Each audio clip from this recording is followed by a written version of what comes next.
l'ange du Seigneur apporta l'annonce à Marie. Et elle conçut du Saint-Esprit. Je Je vous salue, Marie, pleine de grâce. Le Seigneur est avec vous. Vous êtes bénie entre toutes les femmes, et Jésus, le fruit de vos entrailles, est béni. Sainte Marie, Mère de Dieu, priez pour nous pauvres pécheurs, maintenant et à l'heure de notre mort.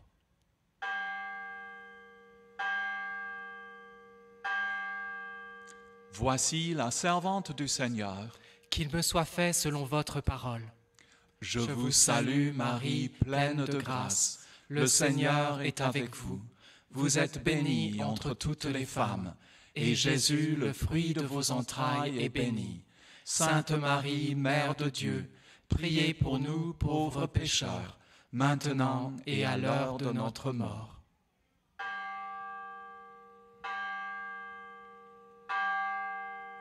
Et le Verbe s'est fait chair. Et il a habité parmi nous.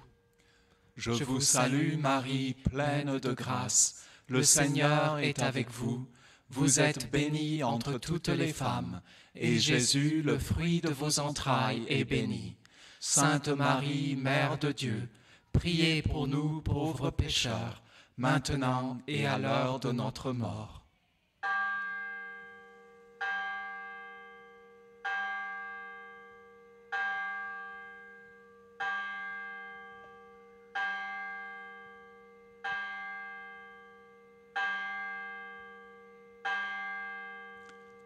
Priez pour nous, Sainte Mère de Dieu, afin que nous soyons rendus dignes des promesses du Christ.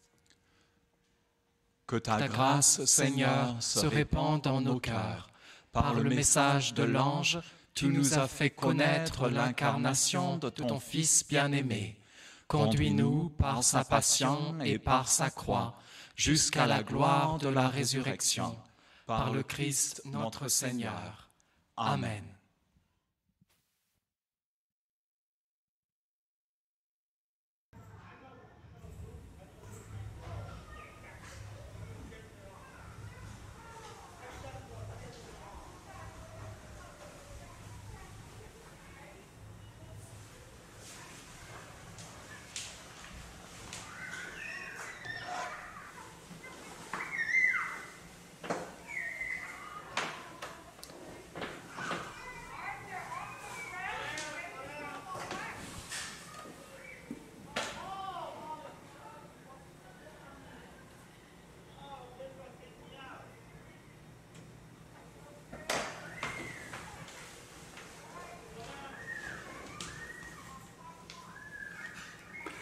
Grâce et paix de la part de Dieu notre Père et de Jésus-Christ notre Seigneur. Page 40 du livre de la prière commune, page 40 of the Book of Common Prayer. Seigneur, ouvre mes lèvres, et ma bouche publiera ta louange. Gloire au Père et au Fils et au Saint-Esprit, au Dieu qui est, qui était et qui vient, pour les siècles des siècles. Amen. Alléluia. Adorez le Seigneur, éblouissant de sainteté. Venez, adorons-le. Page 42.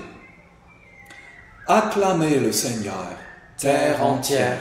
Servez le Seigneur dans l'allégresse. Venez à lui avec des chants de joie. Reconnaissez que le Seigneur est Dieu. Il nous a fait et nous sommes à lui. Nous, son peuple, son troupeau. Venez dans sa maison lui rendre grâce. Dans sa demeure chantez ses louanges. Rendez-lui grâce et bénissez son nom. Oui, le Seigneur est bon, éternel est son amour. Sa fidélité demeure d'âge en âge.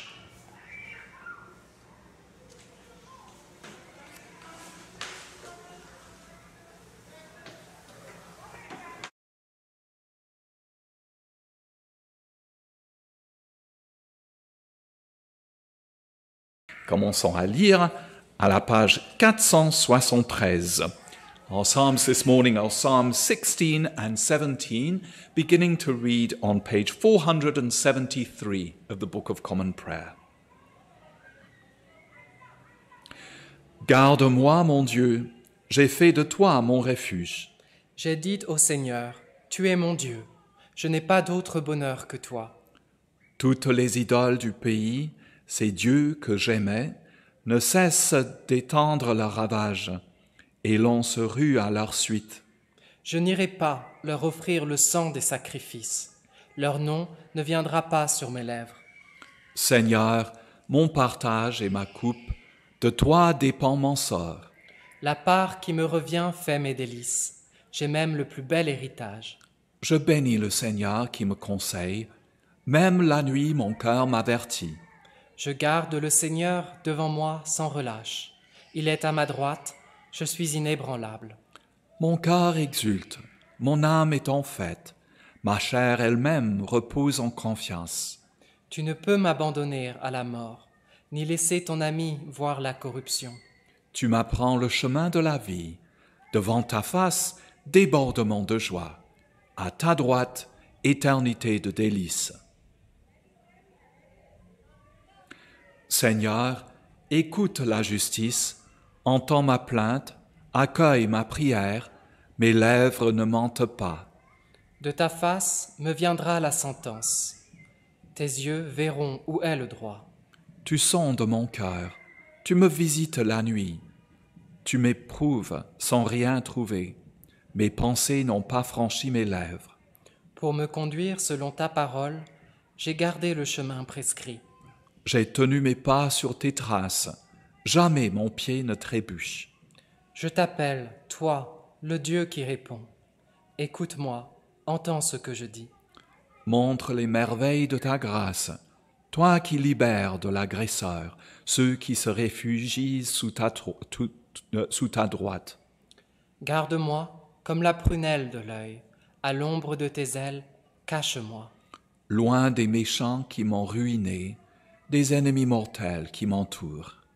Ils s'enferment dans leur suffisance, l'arrogance à la bouche, ils parlent. Ils sont sur mes pas, maintenant ils me cernent, l'œil sur moi pour me jeter à terre. Comme des lions prêts au carnage, de jeunes fauves tapis en embuscade.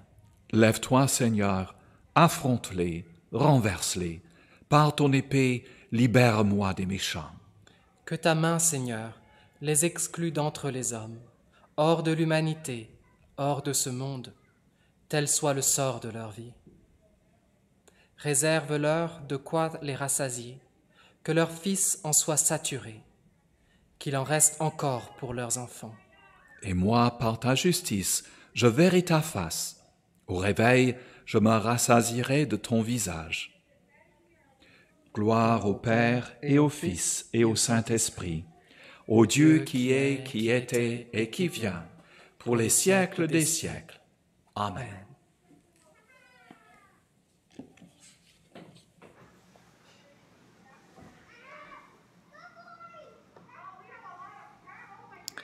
Notre lecture ce matin est tirée du livre du Siracide, chapitre 1, versets 1 à 10, puis 18 à 27. Our reading this morning is taken from the book of Ecclesiasticus, chapter 1, verse 1 to 10 and 18 to 27.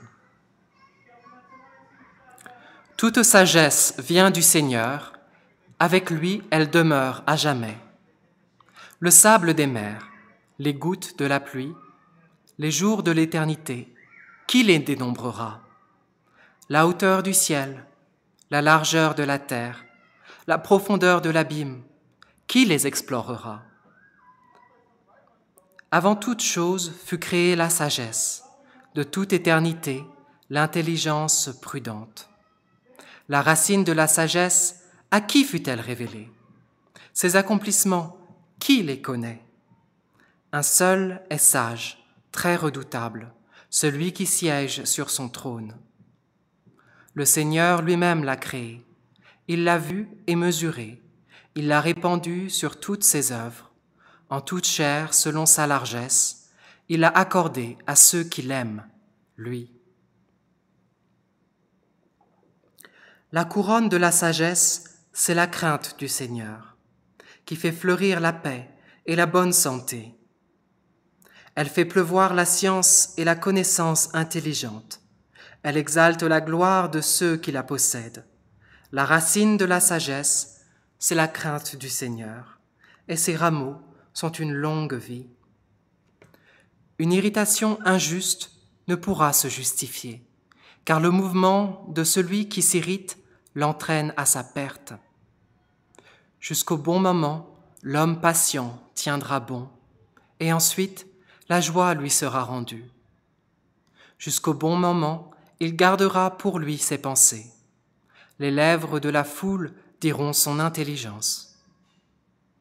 Parmi les trésors de la sagesse sont les proverbes du savoir, mais la piété est un objet d'horreur pour le pécheur.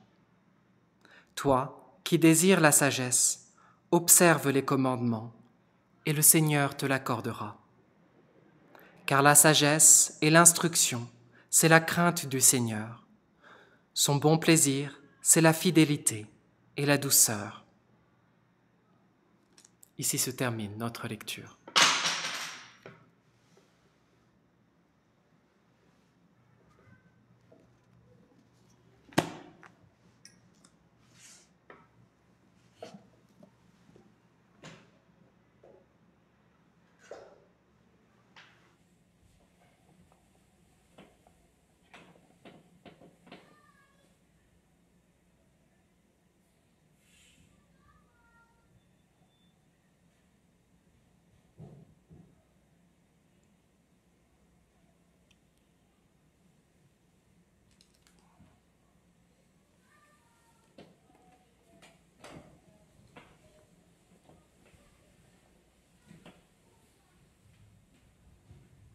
Page 55 du livre de la prière commune, page 55 of the Book of Common Prayer, le cantique de l'agneau. Ensemble. Tu es digne, Seigneur notre Dieu, de recevoir l'honneur, la gloire et la puissance. C'est toi qui créas l'univers. Tu as voulu qu'il soit, il fut créé. Tu es digne, Christ et Seigneur, de prendre le livre et d'en ouvrir les sceaux. Car tu fus immolé, rachetant pour Dieu, au prix de ton sang, des hommes de toutes tribus, langues, peuples et nations. Tu as fait de nous, pour notre Dieu, un royaume de des prêtres, et nous régnerons sur la terre.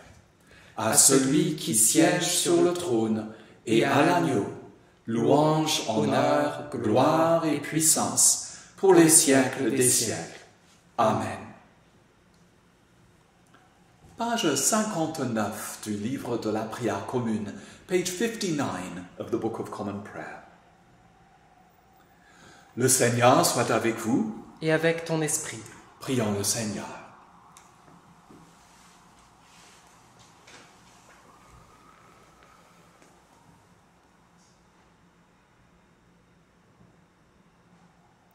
Ensemble.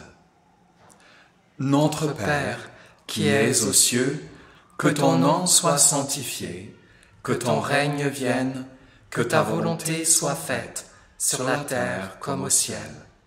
Donne-nous aujourd'hui notre pain de ce jour. Pardonne-nous nos offenses, comme nous pardonnons aussi à ceux qui nous ont offensés. Et ne nous soumets pas à la tentation, mais délivre-nous du mal. Car c'est à toi qu'appartiennent le règne, la puissance et la gloire, dans les siècles des siècles. Amen. Les réponses B. Sauve ton peuple, Seigneur, et bénis ton héritage. Veille sur lui, porte-le à jamais. Chaque jour, nous te bénirons. Nous louerons ton nom toujours et à jamais. Garde-nous en ce jour de tout péché. Pitié pour nous, Seigneur, pitié pour nous. Que ton amour, Seigneur, soit sur nous. Comme notre espoir est en toi. En toi, Seigneur, notre espérance. Nous ne serons jamais déçus.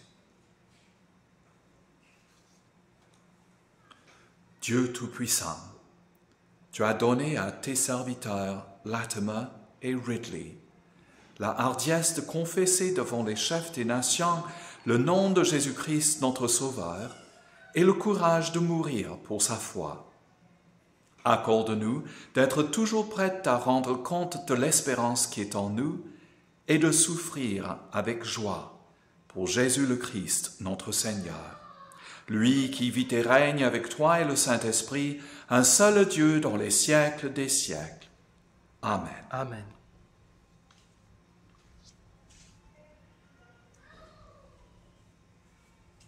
Nous t'en prions, Seigneur, que ta grâce nous devance et qu'elle nous accompagne toujours, pour nous rendre attentifs à faire le bien sans relâche.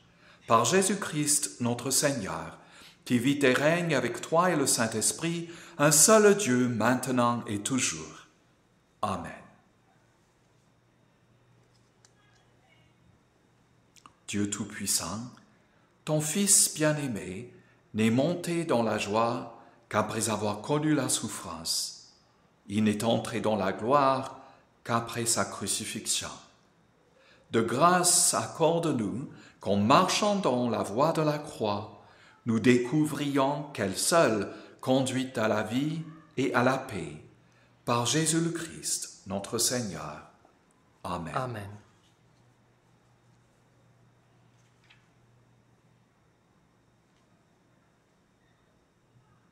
En silence, nous prions pour l'Église,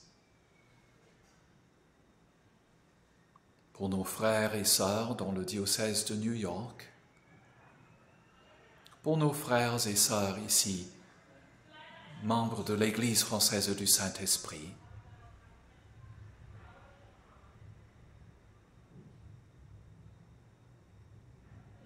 Prions pour le week-end à venir,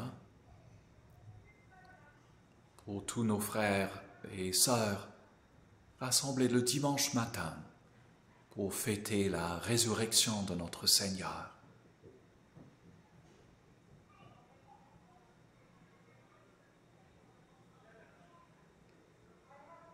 Prions pour la paix dans notre monde.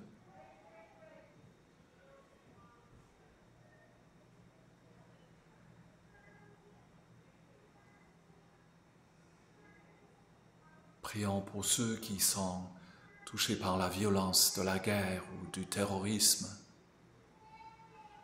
par l'exploitation des humains par les autres.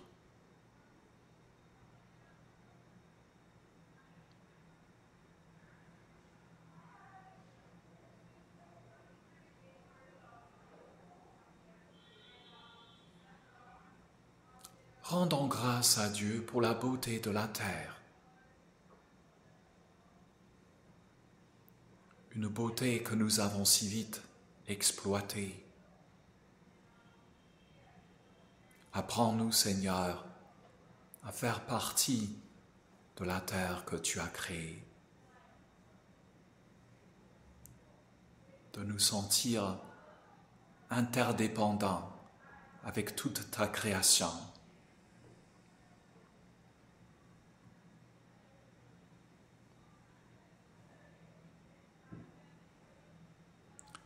Prions pour tous ceux qui souffrent. Prions pour ceux qui ont demandé nos prières.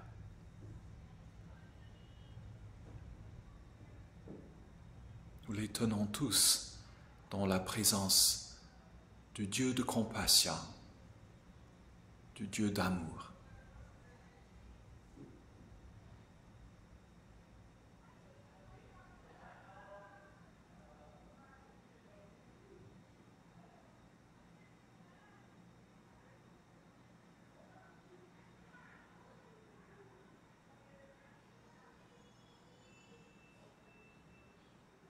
Et prions pour nous-mêmes. Prions pour tous ceux qui nous sont chers. Rendons grâce à Dieu pour tous ses bienfaits et offrons à Dieu le week-end à venir.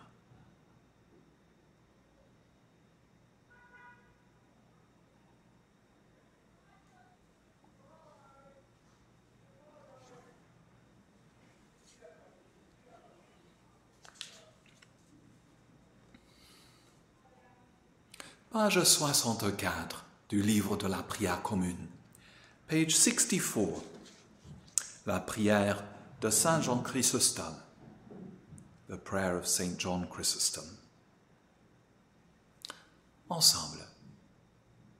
Dieu Tout-Puissant, toi qui nous as accordé la grâce de t'adresser d'un cœur unanime notre prière commune, tu as promis par ton Fils que lorsque 2 ou 3 se réuniraient en son nom, tu serais au milieu d'eux. Comble maintenant, Seigneur, nos désirs et nos vœux, selon ce qui nous est utile. Donne-nous en cette vie la connaissance de ta vérité, et dans le monde à venir, la vie éternelle. Amen.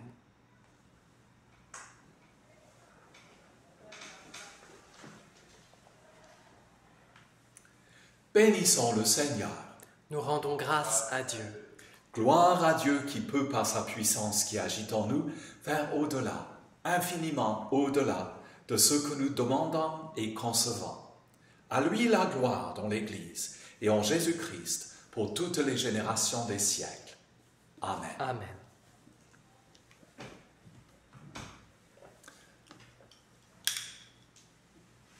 Bienvenue à la petite église française du Saint-Esprit ce vendredi matin. On a effectivement enregistré cette émission un petit peu plus tôt dans la semaine, mais nous sommes en train d'expérimenter un tout petit peu, d'essayer les choses pour voir ce qui marche, ce qui ne marche pas. Donc une petite répétition pour nous tous, inclus Fred et vous aussi, pour voir ce que nous pouvons faire peut-être le dimanche, parfois, avec les lectures, les gens qui participent dans les chants, plusieurs autres choses pour faire une solution un petit peu plus temporairement permanente de ce dont nous sommes en train de faire face juste en ce moment. Good morning and welcome everybody to the Little French Church of Saint-Esprit. We have actually recorded this service a little bit in advance so that we can try out some new things to see what works and what doesn't work, fairly simply at first. When we set everything up in the first place, we were thinking that it would be lasting for about 6 months or something, but effectively it's already lasted a little longer.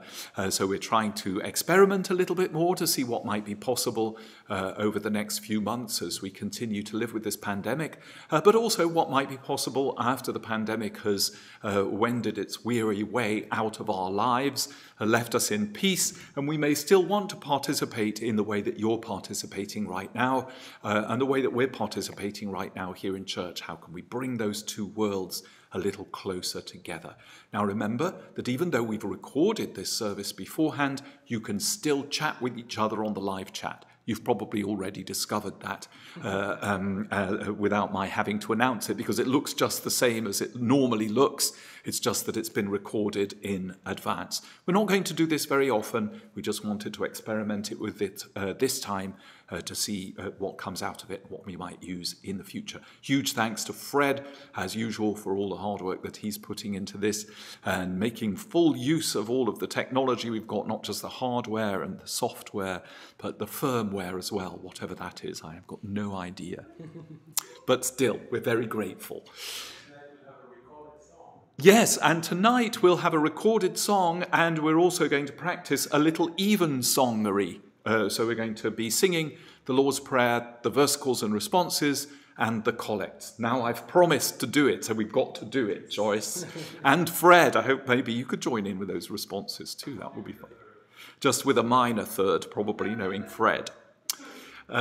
So do tune in again this evening and follow our live stream for our first attempt at evensong, or even snog, as we used to call it sometimes in England, and those of you who know English slang will know what we were saying when we said that. So, I think that's all I have got. Joyce has got a reading, because today it's the commemoration of Latimer and Ridley, and Joyce will tell you a little bit about them now. Have a lovely day, and look forward to appearing in front of you again this evening. God bless, and God bless the weekend to come too. Join us on Sunday. Thanks.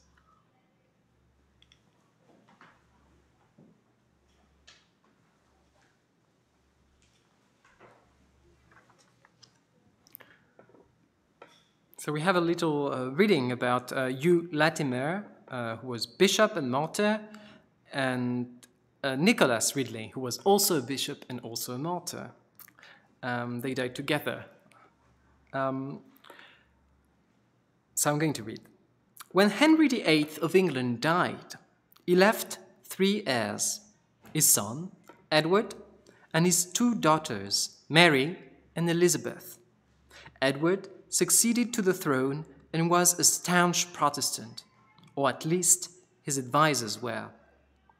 Under his rule, the church services, previously in Latin, were translated into English and other changes were made. When Edward died, the throne passed to his sister Mary, who was firmly Roman Catholic in her beliefs. She determined to return England to union with the Pope. With more diplomacy, she might have succeeded, but she was headstrong and would take no advice. Her mother had been Spanish, and she determined to marry the heir of the throne of Spain, not realizing how much a people of all religious persuasions feared that this would make England a province of the Spanish Empire. She insisted that the best way to deal with heresy was to burn as many heretics as possible. It is worth noting that her husband was opposed to this. In the course of a 5-year reign, she lost all the English holdings on the continent of Europe. She lost the affection of her people, and she lost any chance of a peaceful religious settlement in England. Of the nearly 300 persons burned by her orders, the most famous are the Oxford martyrs, commemorated today. So who are they? The first of them is Hugh Latimer, who was a famous preacher. He was the Bishop of Worcester, pronounced Worcester, sorry, there's a little note on the pronunciation, Worcester, in the time of King Henry. But he resigned in protest against the king's refusal to allow the Protestant reforms that Latimer desired. Latimer's sermons speak little of doctrine. He preferred to urge men to upright living and devoutness in prayer. But when Mary came to the throne, he was arrested, tried for heresy, and burned together with his friend Nicholas Ridley. His last words at the stake are well known. "Be of good cheer, Master Ridley, and play the man, for we shall this day light such a candle in England as I trust by God's grace shall never be put out." The second martyr of today is Nicholas Ridley, who became an adherent of the Protestant cause while a student at Cambridge. He was a friend of Archbishop Cranmer and became private chaplain first to Cranmer and then to King Henry. Under the reign of Edward, he became Bishop of Rochester and was part of the committee that drew up the first English Book of Common Prayer. When Mary came to the throne, he was arrested, tried, and burned with Latimer at Oxford on the 16th of October, 1555. Here we are with these 2 martyrs and celebrating them in a service when we actually did a lot of things they would disapprove. And I think it's a very interesting way of putting together and holding what actually Mary was not very successful in doing, that is keeping sometimes things that we think opposed, like the Angelus we did at the beginning, and a belief, like beliefs and the faith of these martyrs and witnesses of faith too. So this service as a whole is a good example, I think, of the wealth and the depths and the width of Anglican liturgy and tradition. In the meantime, I wish you a beautiful day. See you later for Evensong tonight. Je vous souhaite en attendant ce soir une bonne journée. À ce soir. God bless you. Dieu vous garde.